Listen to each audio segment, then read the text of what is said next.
समोर, दोन्ही हाताचे तळवे एकमेकांना चिटकलेले.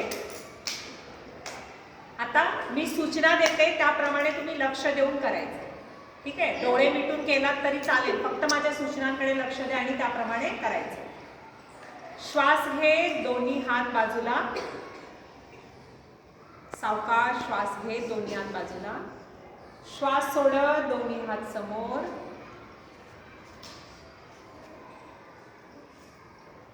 श्वास घे, दोन्ही हात बाजूला. सावकाश. हात खांद्याच्या रेषेत सरळ असतील, असं किंवा असं नाही, खांद्याच्या रेषेत सरळ. जे काही करणार मी छान करणार, नाही तर नाही का. ठीक आहे, श्वास सोड, दोन्ही हात समोर. सावकाश. श्वास घे, दोन्ही हात बाजूला. श्वास सोड, दोन्ही हात समोर. पुन्हा एकदा श्वास घे, दोन्ही हात बाजूला. श्वास सोड,